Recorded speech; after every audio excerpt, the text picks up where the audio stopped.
Ladies and gentlemen, boys and girls, and friends beyond the binary, it's time for the podcaster who wishes he could combine the terms support and bore together. Sabor, but it sounds like something the Supreme Court would say, like you're suborning. And I'd say, oh no, that sounds very, I say, bore port. That sounds like a part of a ship. You see, I don't even know my port from my starboard or my, ear from my rear. So I don't know how I know where the bore port is. Oh, that's the sleeping cabin. Well, great, because it's a funny thing. It's time for Sleep With Me, a podcast to put you to sleep. And if you're a regular listener, if you could listen through the credits and when your hand hits the fridge tomorrow, remember, sleepwithmepodcast.com/sponsors. That's how we keep the podcast free for everybody. Hey, I don't know if you're listening. I was wondering are you like a regular listener, Sleep With Me, or like an all-night listener, and you're looking for more, whether that's like more content or you're looking for a little bit of adjusted version of Sleep With Me because you listen all night. You don't want the jingles. You don't want the ads. Maybe the thank yous mess you up. Maybe you just want to load a playlist in your podcast player of all stories.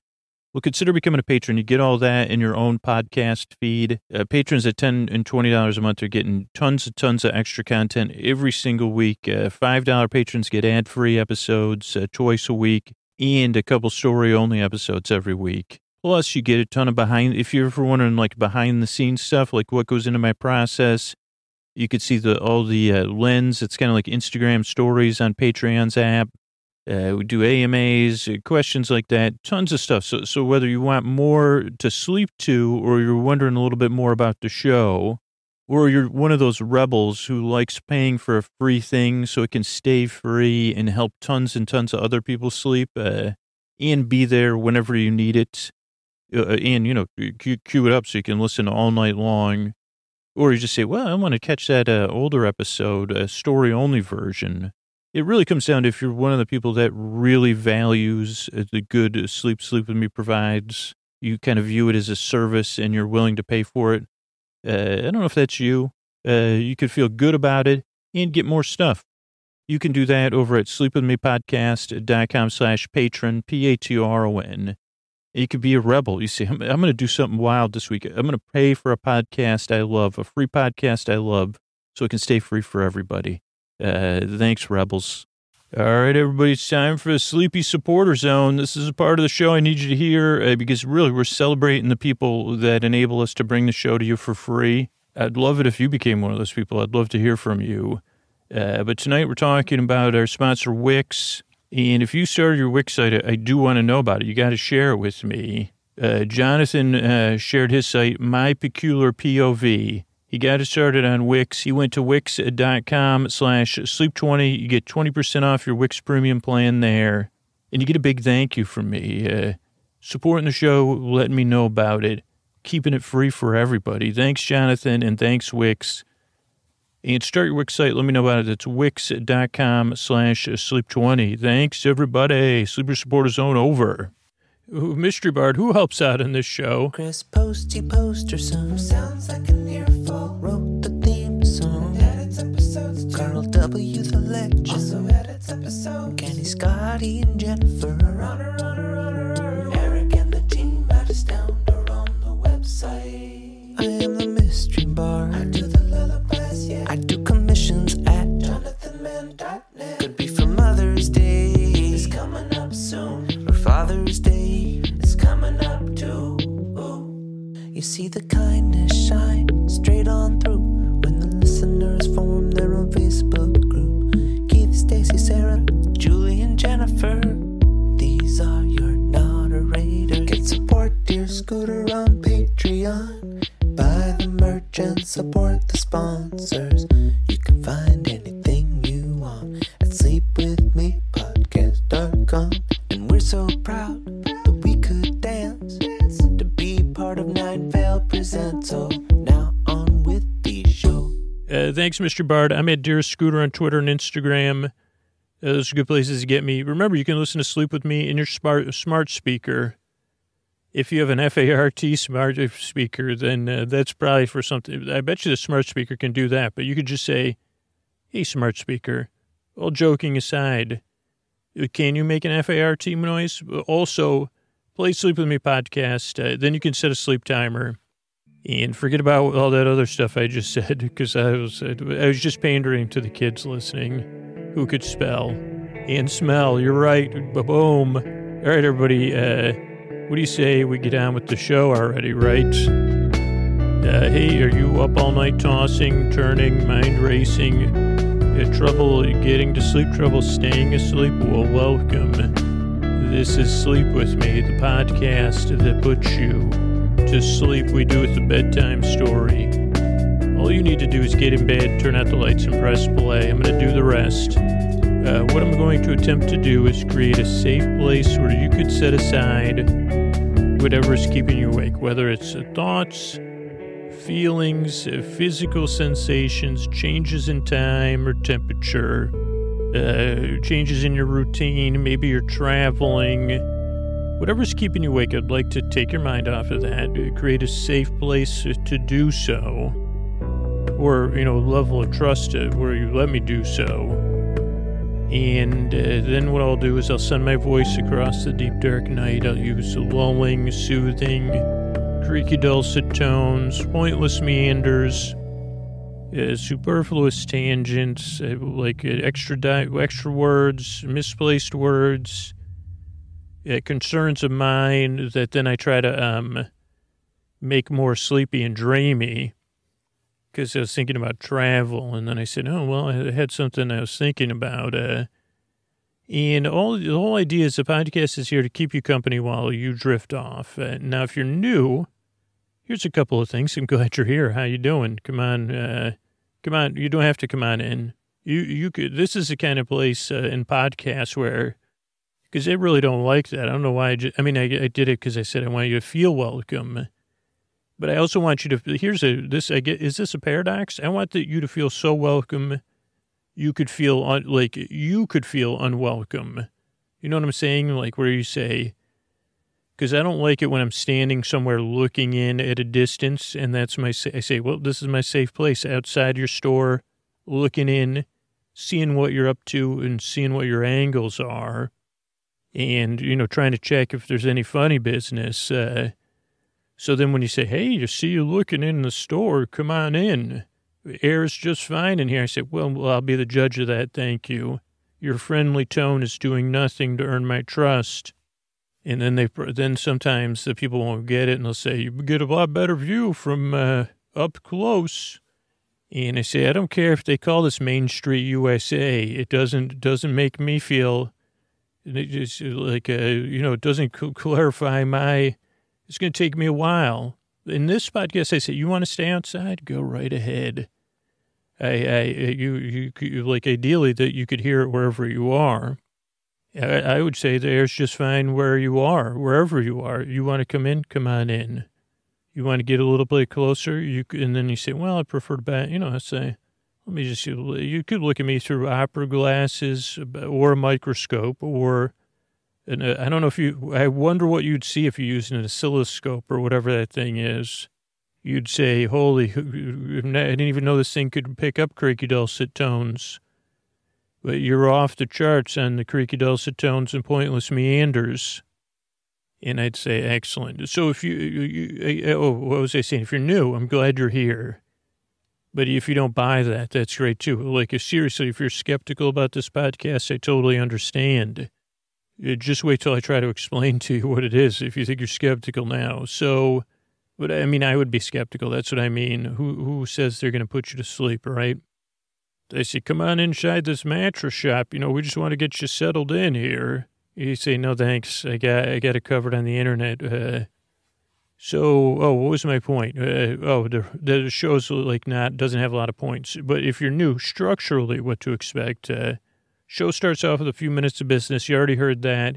That's more for the regular listeners. That's how we keep the podcast free for everybody. Then there's an intro, which is kind of a long, to some people it feels like a long, drawn-out, pointless description of the podcast, and that's exactly kind of what it is. You caught me. Maybe then, that would be how maybe the shopkeeper would, I guess if they gave me space to wander in there, like eventually they could earn my trust and rapport. You just say, hey, don't, with the pressure to come in your store. I mean, I realize, they said, well, I was just trying to be friendly. And I'd say, right, I'm not like my friend, I don't get friends for friendship. I don't know. I live in a paradoxical world. I don't know. I don't even understand it. You're not going to win any friends by being nice to me, or, the other way around either. It's hopefully I would have an imaginary Nana with me who would say, oh, don't pay him any mind. He doesn't. And I say, right, Nana, maybe this is maybe it harkens back to you. Nana, did you ever run a shop before? Oh, get back to the new listeners. Oh, you're right, Nana. I should get back to the new listeners. That's my Nana. She lives in my mind always, at every moment. Oh, he's over-exaggerating. I say, yep, you're right, Nana. Over-exaggerating again. So the intro is a long and drawn. It's just like kind of I try to make a metaphor of what the podcast is, and I never succeed. And in doing so, hopefully I put you to sleep. So some listeners, for the intro, some listeners fall asleep, some listeners skip the intro. But for the majority of listeners, it's kind of part of their wind down routine. Like almost like watching someone else play a game that's relaxing. I don't know what that would be. And plus I've piled too many metaphors on already. I say, I got Nana. I got whatever other metaphor I was making that I forgot about. And now I'm thinking of someone just using a yo-yo. I don't know. I've never watched someone use a yo-yo before because it's kind of rare. And I mean, wholly going off course, but the quality of yo-yos, the majority of yo-yos distributed are not the great. They're usually giveaways, right, at a birthday party. So there are high-quality yo-yos. I think I may have owned one. Now, I'm not a yo-yo, now I'm thinking of Yo-Yo Ma. So this is like a little bit of a meta view. This is really what my mind just kind of naturally does. But I was going to say the most famous company, I think, is Dunkin' that makes the good yo-yos. Also, there was a funny Simpsons episode about yo-yos.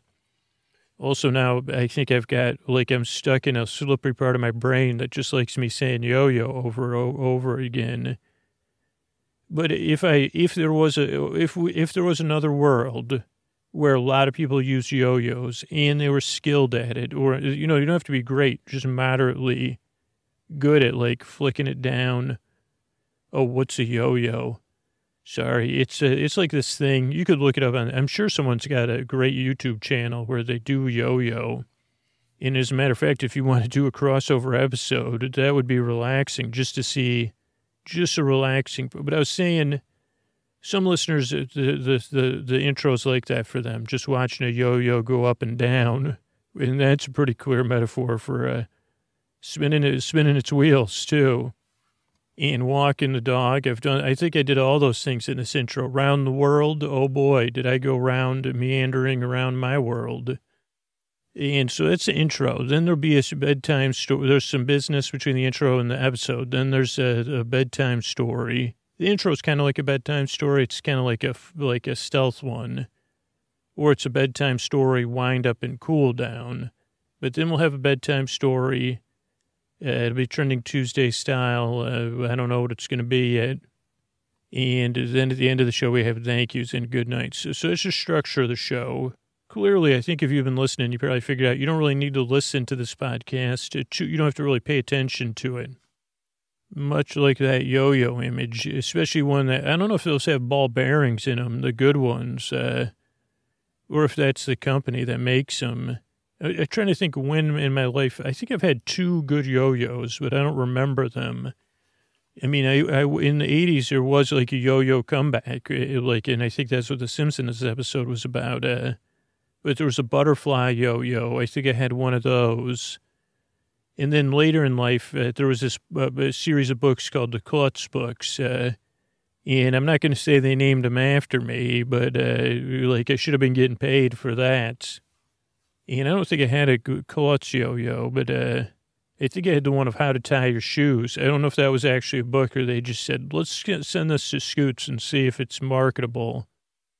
And then I was at the book, like it was actually at a bookstore, and I said, I can't, my legs, I can't get my leg off this pole. I followed your Tie the Shoe book. And they say, well, you weren't supposed to lace the book to your shoes, sir.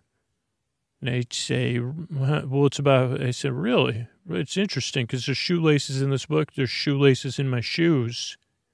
Now they're one.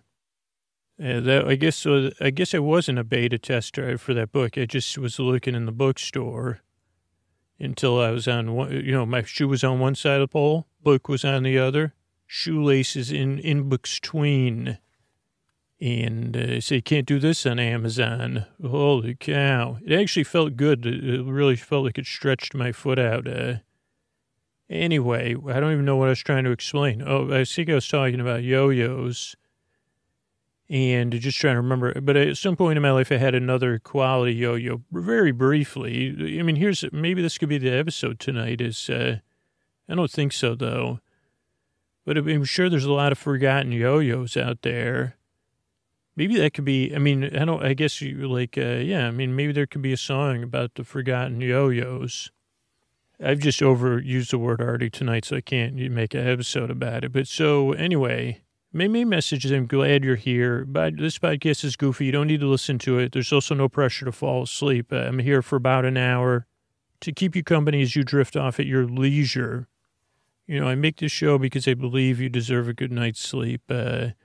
And I want you to get it. Now, this doesn't work for everybody. Give it a few tries. See if it helps you. But really, that's what I'm here to help. I'm here to keep you company as you drift off. I strive and I work very hard because I want to help you fall asleep. Thanks again for coming by. And here's a couple of ways we keep the show going.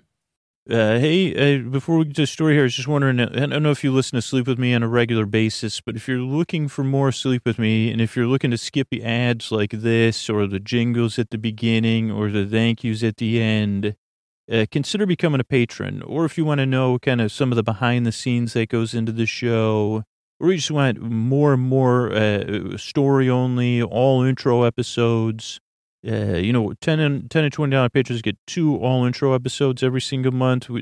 Patrons get ringtones. $10 and $20 patrons get all night episodes. So if you're looking for more to listen to, like your regular listener Sleep With Me, and you really value the show so much that you value it, you see, wow, I love this podcast. I know it takes a ton of work to put it out, and I'm going to be rebellious and pay for that free podcast so it stays free. Consider becoming a patron. Go to sleepwithmepodcast.com/patron. That's sleepwithmepodcast.com/patron. Thanks. Hey, if you checked out our merch store lately, because we got some sweet stuff in there and listeners are loving, everyone is buying that Bella Flowy tank for the spring and the summer. Our lounge pants, our sleep pants are selling really well. We're going to be adding some new stuff to the store this spring. But we've got the sleep spray, custom sleep phones, some beautiful shirts, some beautiful prints, and you can get it all at sleepwithmepodcast.com/store. So get over there, support the show, rock your merchandise, share the pics with me so I can say thanks. That's sleepwithmepodcast.com/store. Thanks. All right, everybody. So tonight's a story that it's like a little bit of an exploratory story. And as I was saying, which story did I remember that I was going to tell tonight? And it comes from an intro that came up at some point. And I realized these characters really haven't come up in a while, like so long ago that I barely remember them.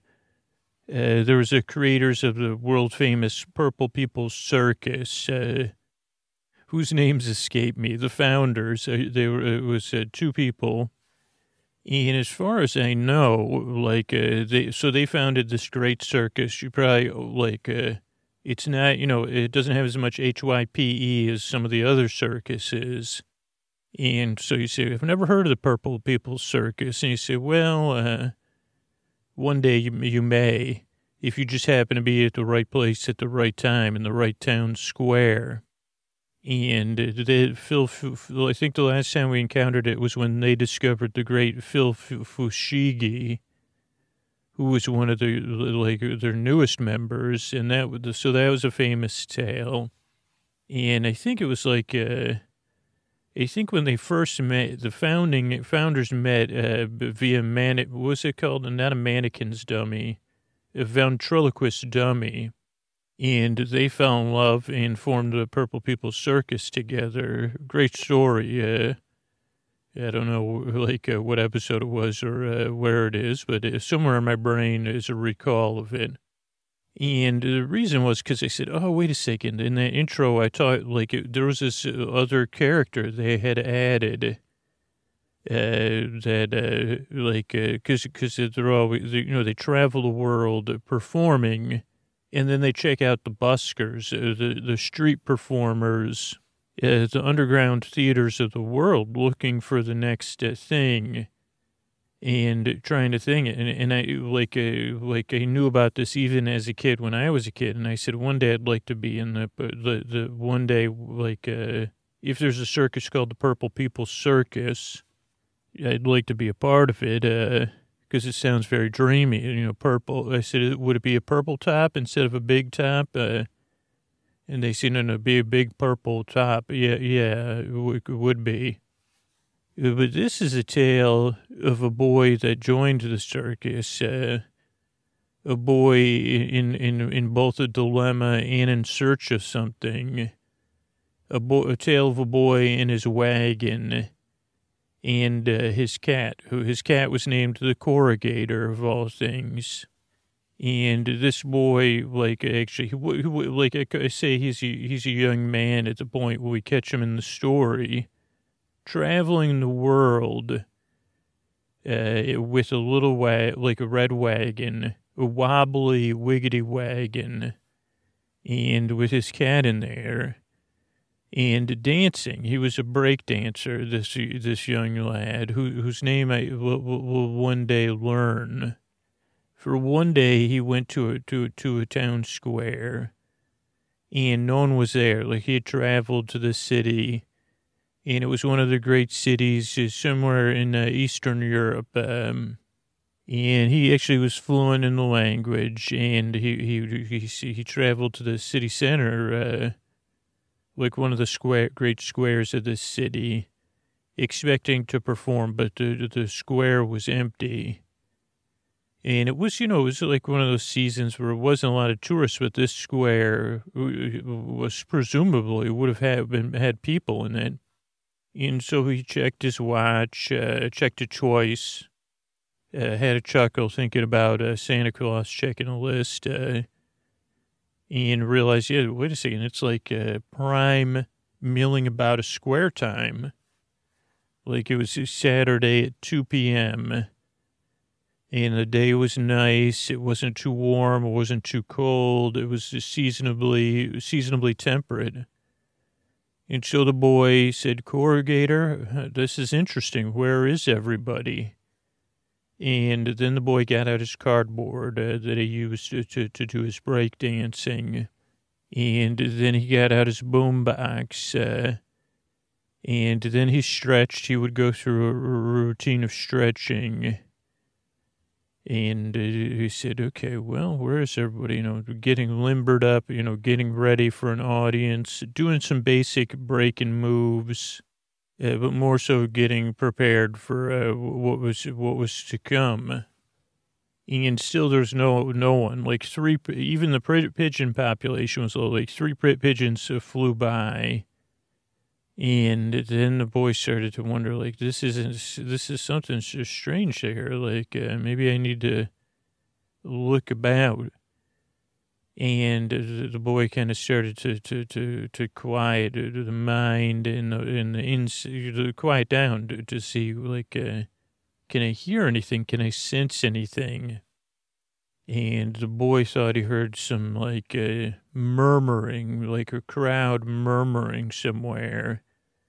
And maybe, well, I'm not familiar with this town. Maybe I picked the wrong square, even though this is the one that has the nice statues and it had benches, it had cafes, and the boy said, oh, wait a second, even the cafes are closed. Maybe it's a holiday or something. And the boy headed towards the murmuring. And as the boy headed towards the murmuring, went into like a part of the town where you'd say, okay, this is the old town, right? This is not the new town. This is the older section of the town. Or that's what the tourists would say. Oh, you're going to Old Town or New Town? And so streets got to be winding.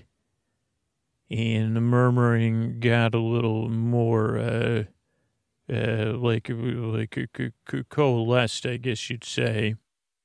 And the boy kept going towards the murmuring. And then stopped in the middle of the street, a cobblestone street, as a matter of fact. And the boy realized the murmuring was nearby, but you couldn't tell if it was like to the left or the right. And then the boy realized, wait a second, the murmuring's coming from below my feet. Is a murmuring of people.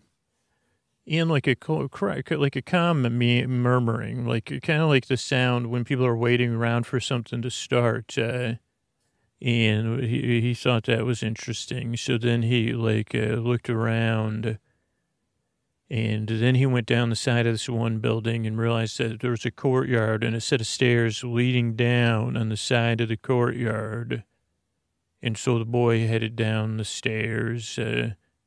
Again, it was a warm, calming murmuring. Nothing. The boy was like, "Okay, I'm going for it." It totally sounds like a great, like whatever they're murmuring about. It's like a murmur of chill anticipation. And then the boy realized, well, I better bring my wagon just in case, because I don't. And of course, corrugator.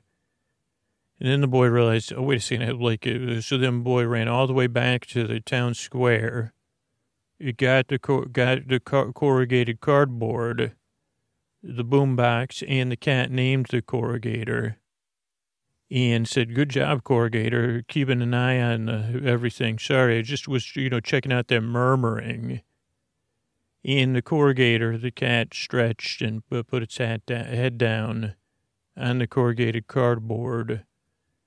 And also, because this kid is sharp, has a sweatshirt, so Corrugator the cat curled up in the sweatshirt and went to sleep. Now, meanwhile, the boy in his wiggity wagon, if you ever seen like a wobbly wiggity wagon on a cobblestone street, it's almost like where one vibration vibrates another way.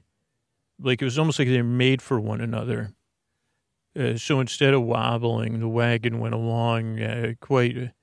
It was like almost like the anticipation, the wobbles and the cobbles fit together. And the boy said, "That's interesting." And I think the corrugator, the cat, said, "This is weird. Like usually this wagon's a lot more wobbly." So the corrugator wasn't actually asleep, even though if you looked at the corrugator, you'd say, it certainly looks like that cat's asleep. I could tell you that the corrugator was, taking everything in, as cats are known to do, because they're so wise, because they love sleep podcasters so much, who appreciate their wisdom. That's why, of course, every cat knows that, and how wise they are. Even when they're being pandered to, they appreciate it. And the corrugator then, as they wobbled down the cobbles, the corrugator put its head up and said, because the corrugator had noticed the murmuring as well. And this young person, this young man, we'll call Zeke for now.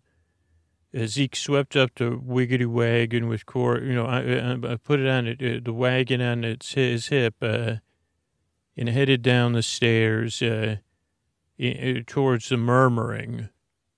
And they got to the bottom of the stairs, and there was a gate there.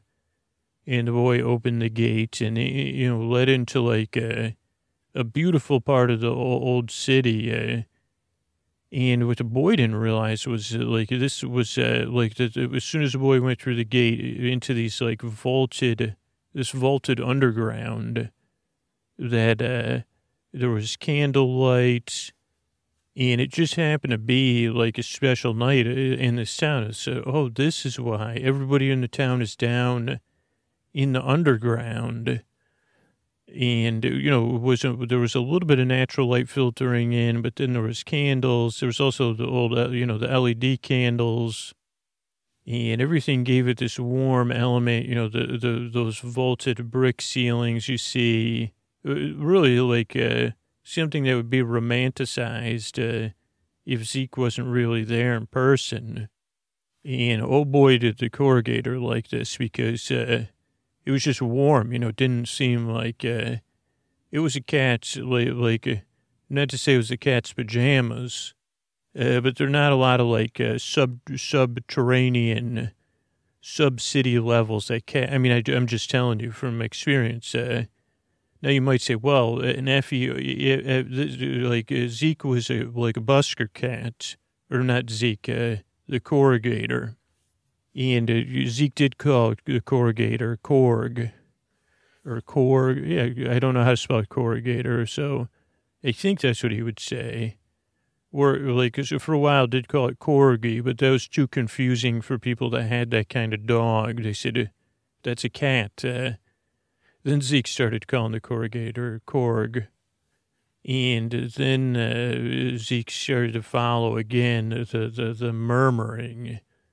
And quickly saw, like I said, the crowd was gathered there, and they were murmuring in anticipation. People were kind of talking, and because they think like the ceilings were vaulted, but they weren't super high, and because of the low light, no one was like, everyone had a modulated tone. That's how that's how that's what the murmuring was like. At a distance, you say, that's some good murmuring. Got to get that on a loop to sleep to. And indistinct murmuring is still at a distance. Plus, sometimes it's hard to hear stuff because the wiggity wagon that wobbles can make a lot of racket. And it's just strange that a cat, Korg could just sleep through all that racket. And despite how calm everything was, there was something that struck Zeke and Korg even as strange, that everybody was still just milling around. And people had looked over at the two of them, and then Zeke kind of found a nice little alcove to park the wagon and the corrugator in, made a little...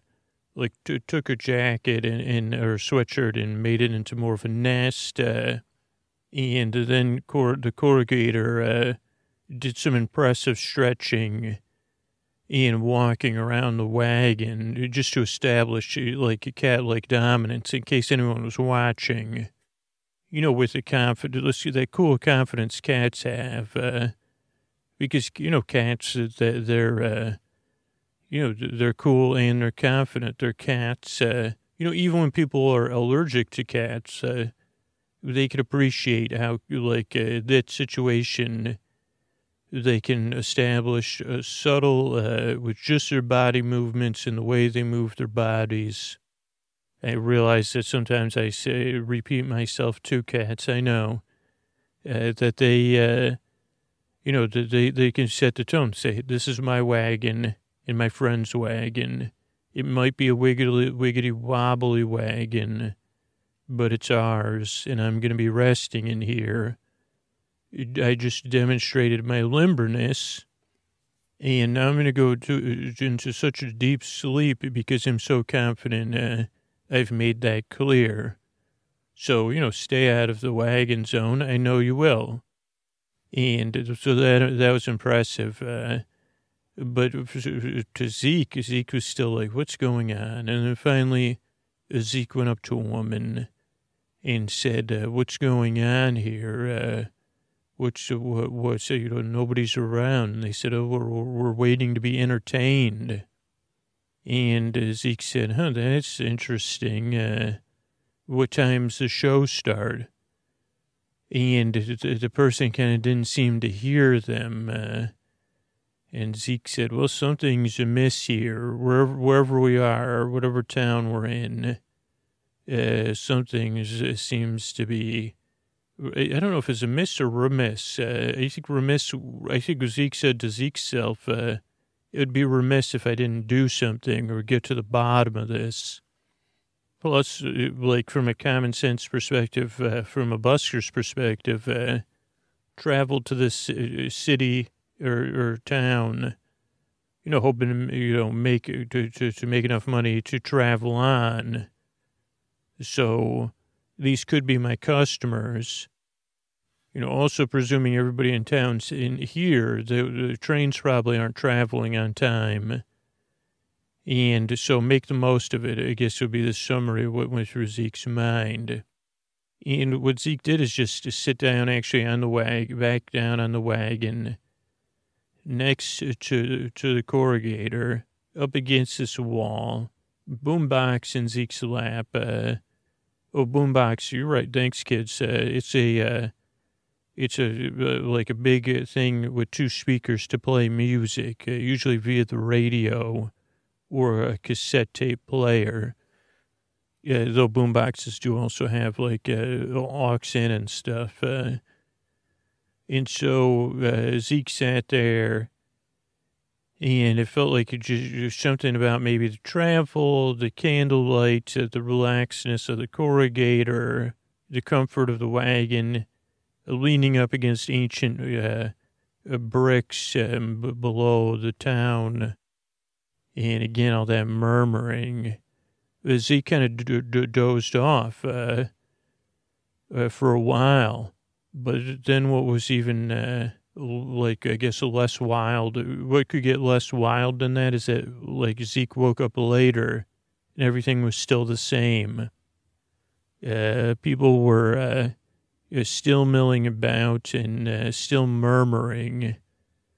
And nothing had happened. But again, everything seemed so relaxed, too. So, because Zeke still thought about different TV shows where stuff like this happened, and Zeke said, well, none of that seemed as relaxed as this. So relaxed, the corrugator's still asleep. And I'm still asleep. And then Zeke said, well, let's just check in here. And so Zeke went up to another person and said, hey, what are you waiting for? What? And they said, we're waiting to be entertained. And Zeke said, okay, how am I going to get to the bottom of this? I think I need to entertain. And then Zeke said, and maybe use my entertainment to uncover what's happening here in town. And so Zeke went back to the wagon and kind of picked up the corrugated cardboard. And the corrugator looked up at Zeke and then went back to sleep, or so we're led to suppose. Because sometimes we can't tell with you cats, like, you really do have, I know they talk about 9 lives, but what I appreciate is your 6th and 7th senses, and the fact that you readily accept apologies from people that say, well, it could be, I could have been nicer to cats, and I have been pretty nice. There was one time I was nice when that cat sneezed in my mouth. Remember that? That was my sister's cat. Sat on my chest, sneezed in my mouth. So Zeke looked around this vaulted area and tried to find a place like it that seemed like center stage. And actually there was this like raised alcove with a high ceiling, like kind of like just a perfect spot to get everybody's attention. And Zeke did that in a very subtle way, like put a cardboard down, walk all the way back across the rooms, to the wagon, went and got the boombox. And again, everybody was murmuring, but now they're murmuring like, oh boy, stage is getting set up here. And then Zeke got candles, and just like it was an old theater, put the candles at the front of the stage. At some point, the corrugator hopped down, and walked across the rooms and then hopped to the backstage left, curled up in the corner. And then Zeke started stretching a bit in front of the stage, not on the stage, not on the cardboard, and doing some pacing and getting ready, but at the same time, like watching the room saying, again, everybody's just waiting to be entertained. I don't get it. And Zeke, now Zeke had studied a lot since he was a lad or a young boy to being, a young man. Had, worked and talked to other buskers and studied buskers and all of those things. And Zeke had learned a lot from mimes and musicians and, pantomime, people that do pantomime. I don't know if that's different than mimes, but so many things. So Zeke kind of was doing some miming, like making sure everything was right to kind of build up anticipation and getting ready. And then Zeke got up on stage, like Zeke was going to do something, but then Zeke put his fingers to his lips and said, and then got back down. And then, when that happened, everybody turned and was facing the stage and starting to gather closer in. And then Zeke said, checking everything. It hopped on stage and said, okay, everybody, I hope you're ready to be entertained. And tonight's entertainment, because now it's night, it had been the middle of Saturday afternoon, now it's Saturday night. As Zeke said, tonight's entertainment will consist of one of two performances. I'm trying to decide which one to perform, because we only can do one. And then people said, and Zeke said I could either do the skeptic's dilemma or the boy that found his hips. And everyone looked at each other quizzically because neither of those titles was immediately grasping, but the idea that they would only get one was also made it even more of a thought moment. And somebody said, did he say skemdix dilemma? Demdix salama? They said, no, skeptic's dilemma. Oh, what was the other one again? A boy in his hips, I think. Remember that? And then Zeke said, okay, I'll find a way to deliver both. And then there was a smattering of applause as Zeke prepared to perform and, did the whole thing of stretching again and cracking knuckles or just stretching the fingers. And then Zeke said, okay, well, what kind of music should we play here? And I don't know, again, I don't know the mechanics of this boombox. So I don't know if it was mixtapes or it was actually a digital boombox that looked like a mechanical one. But Zeke hit a button and it just laid down a nice, a downbeat or whatever. Just a nice, loop to set the tone. And Zeke said, well, just once, tonight I'm going to tell you a story in dance. It's about a boy that never believed in hips before. And people even, shouted at the ridiculousness of a boy that didn't believe in hips. And Zeke said, okay, and Zeke started doing a little bit of walk dancing. And I don't think, I guess I should probably not try to capture what Zeke was actually doing, but with what the story Zeke was conveying, since I'm not a dancer per se, it's tough for me to quantify the moves. But we'll just say they were so transcendent that the dance became enveloped in story in a way that even the audience, I don't know if they were aware that Zeke was even dancing, to be honest with you, or they were so swept up at the moment. But Zeke was moving. Zeke was dancing. You could say at moments that Zeke was grooving. But Zeke told the tale, started out and said, well, long ago, there was a boy, and the boy grew up learning to question everything, and questioning, why is this or why is that, and as the boy even grew more, and they said, who would teach a boy this? And it said it was the teaching of the kingdom. It was a kingdom of skeptopia that was called. And this was a new show. Zeke was trying to make it. I'll just give you like a meta moment. Zeke was really trying to get to the bottom of what was happening here in this moment. But Zeke said, oh, yeah, he was raised in skeptopia. And to question everything and to counter everything. So if someone said something, sometimes you should just take a counter position.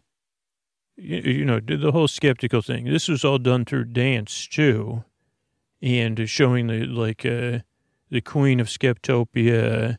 The patriarch, the post-patriarch moments of skeptopia, the whole history, everything. And all coming back to this boy, learning about it being a resident of Skeptopia. But there was one thing Zeke said that was different about this boy. And then Zeke said one day, because he couldn't just live in an isolated city-state, the boy had to travel with his aunt who owned what do you call those things? Fabric business. Bolts of fabric, and she was a merchant, fabric merchant. And the boy said, I went to this town, and we were supposed to, like our trips to other places were supposed to reinforce our skepticism. And so my aunt constantly told me to be, all the reasons to reinforce my skepticism. But the boy said one time when I was sitting in the wagon, waiting for her to complete a purchase, across the town square, I saw a dancer dancing and moving. And Zeke started doing these wild moves, full body, like waves and gyrations, and also a dance of Zeke being enthralled with the dancing. Maybe even, some, whatever you call that, when it's, you're flowering inside too. And you say, whoa, dance is making me feel something. And it was like a dance that involved a lot of, and then there was a dance partner. And I don't know, bachata, I don't dance that, but, or lambada was originally but it was a very when the two partners, it was a whole story. Zeke was just trying to piece it together. And Zeke said, and then we headed back to Skeptopia.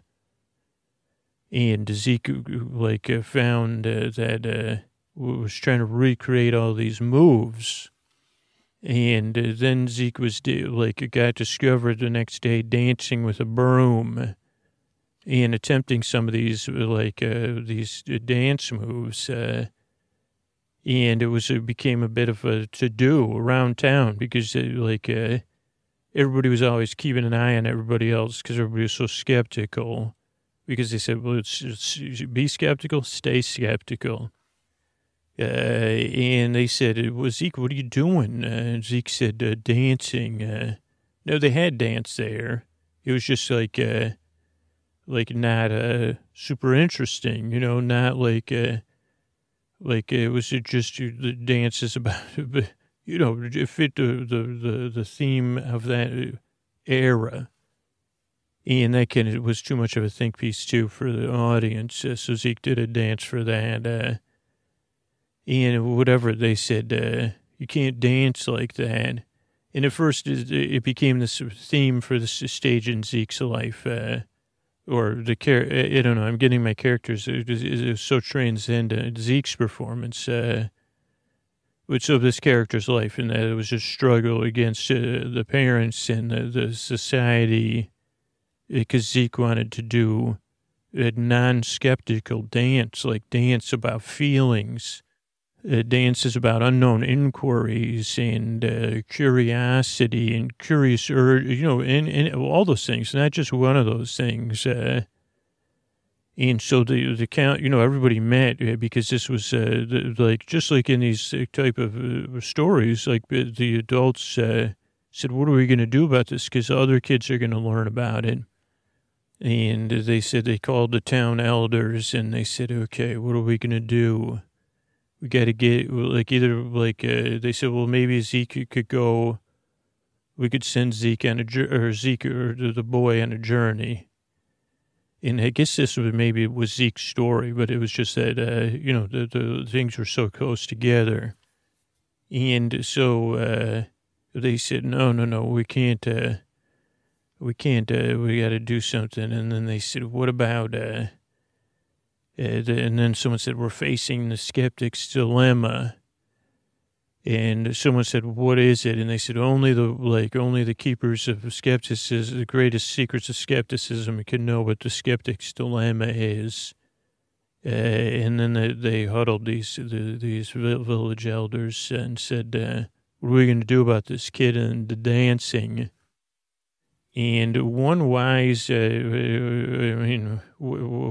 in this situation, not wisdom for good, said, well, I noticed he doesn't move his hips very much yet, probably because of all these ideas we planted in his head. So if we could just, bring him in and make him forget about his hips, he'll never fully flourish as a dancer. Then we could send him out in the world with no with no knowledge of his hips, because we'll use the great, techniques. We'll convince him he has no hips, and send him out in the world as a dancer. Then, and he'll return to us even more skeptical than before. And some people were really starting to get into this because it wasn't like Zeke was standing there telling a meandering story. Zeke was dancing. A corrugator was watching Zeke and moving around sometimes, and once took a bath, cat bath. So everybody was entertained by this. And then Zeke said, okay, I got to take a water break here. We'll take 5 and we'll get back to the dancing. But everybody stay close to the stage because I want to get it, this is a part of the show. And so some people went off, but for the most part, people stayed around and said, wow, we should it's interesting. And Zeke said, so is everybody finding themselves entertained? And they were saying, yeah. And Zeke said, geez, if I was a skeptic like the kid in the story, I'd wonder what everybody was doing down here, just waiting to be entertained instead of up in the this is beautiful down here, don't get me wrong, and being entertained down here seems mighty nice. But got that town square there, and probably people Zeke said, is this like a scheduled thing? And the people said, we don't know. We just know we're all down here waiting to be entertained. And Zeke said, interesting. Okay. And again, there's something that Zeke couldn't shake, but that was slowly cracking itself like an egg inside of Zeke, or peeling itself like a self-peeling onion, layer after layer, peeled by the subconscious of, whatever. So Zeke hopped back on stage and returned to the dance, but soon realized that something greater was happening. The reason the storyteller was so confused sometimes was because not only it was so interesting watching and just wondering if any cats were listening, if they, the podcast was also meow, they knew that they were just as important for tonight's episode. We're always, of course, the greatest, plain and simple. But Zeke had realized, and Zeke had saw something in the eyes of the corrugator, because the corrugator was like clearly a cat with wisdom, maybe more. We don't know. But Zeke said, I'm going to get back to my dance. And Zeke kind of showed through the next round of the story how the boy started to go out in the world and dance without his hips, without a knowledge of his hips, and how that wasn't easy. That added this extra, oh boy, I mean, talk about not easy, not just with dancing, with walking, and with, finding, whatever, I think with the chakra down there also is related to the hips. So, it was a life that this dancing boy doth led until one day this boy, and as he kind of showed this, met this cat, a cat named, without a name at the time. And the cat was watching a set of dancers in a town that Zeke had only planned on being in for a little while, or the boy. And these were break dancers. It was a B girls and a B boy breaking it up. I mean, breaking it down. And Zeke just watched mesmerized next to this cat. And then again, Zeke went back to where he was crashing, and the cat followed him. And Zeke was like, well, there's a lot of moves because now Zeke had overcome a lot by learning to dance without the hips and becoming a dancing busker. Again, a story for another time. Mostly like a lot of Zeke's early work, or this boy's work, was mechanical soldier, tin person, robot, wooden puppet, Pinocchio style, like hipless dancing. But Zeke was so mesmerized by some of these, and maybe it was because it was like B-boys and B-girls, like that there was this other element to drawing Zeke in. But then, this was like where Zeke felt a little bit down. And then Zeke said, wait a second, I've my hips, I don't know how, and then the what they had taught him, what they tried to ingrain in Zeke, this boy, the kid, the dancer. This is all again on stage happening. It was a realization. No, they don't want me to know my hips. So I'm going to work harder to discover my hips. And Zeke started actually studying the movement of the cat, of corrugator, and of other people walking, other people dancing, just watching their hips at a distance.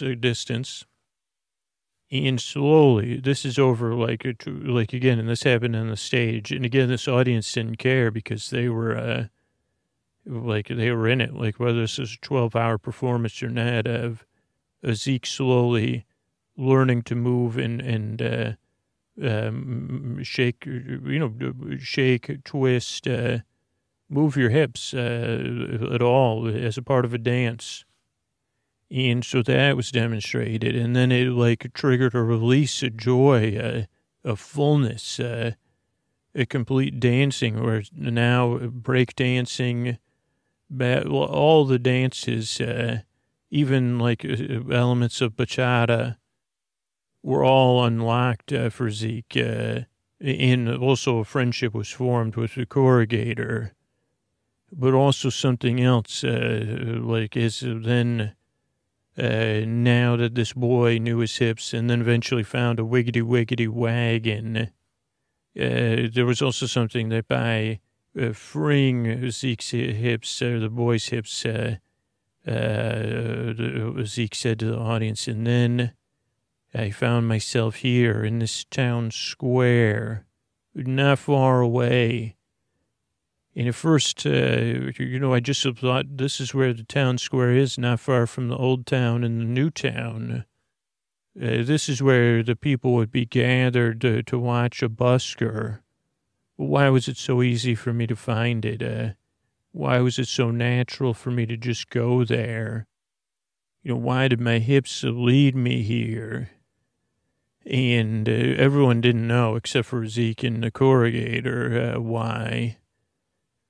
And then Zeke said, and then I thought about that term, the skeptic's dilemma.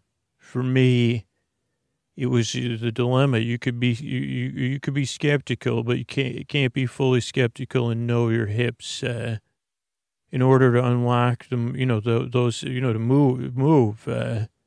You have to at least set some of that skepticism aside. But the dilemma is that sometimes you end up, and then it's just slow dawning. Zeke didn't have to say it. People started to they started to say, what are we doing? How long have we been down here?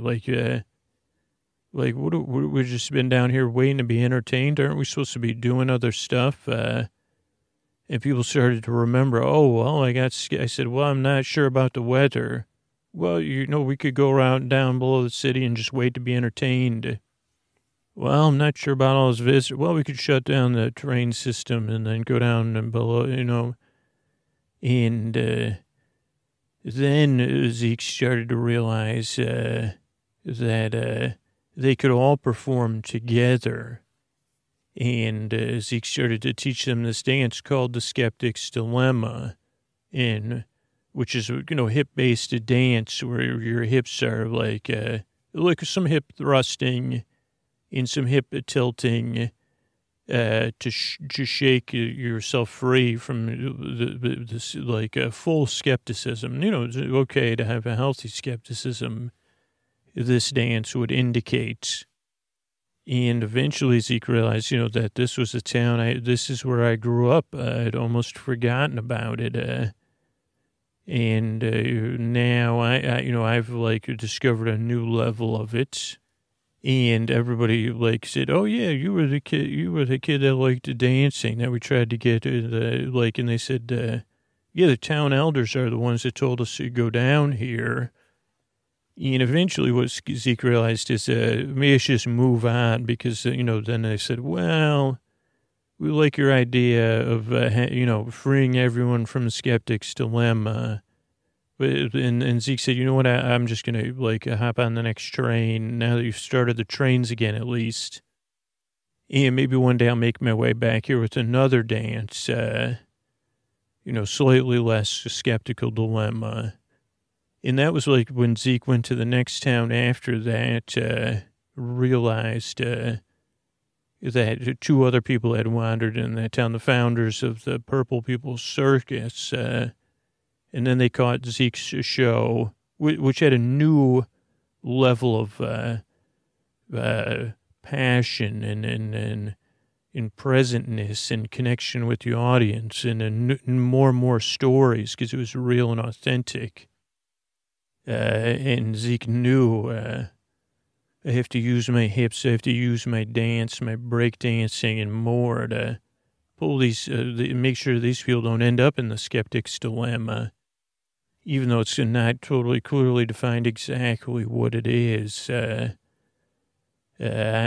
can, help them with my performing. And the people from the Purple People Circus said, we'd love for you to join us. That's kind of what we do, too. We're trying to get joy and surprise and fun and entertainment. And Zeke's joined them. And that's kind of like, another...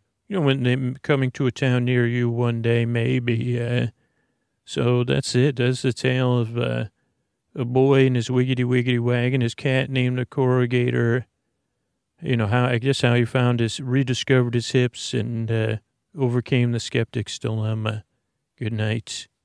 I want to say thanks, and good night to Marcia, Laura, and Ollie. Thank you, thanks, and good night to Lenora, Alex, and John. Thank you, thanks, and good night to Teresa, MJ, and Liz. Thank you, thanks, and good night to Chandler, Molly, and Kit. Thank you, thanks, and good night to Kevin, Nicole, and Emily. Thanks, and good night to Noor, Cassie, and Kelly. Thanks, and good night to Angela, Raybot, and Chad. Thank you, thanks, and good night to Barbara, Jaden, and Beth.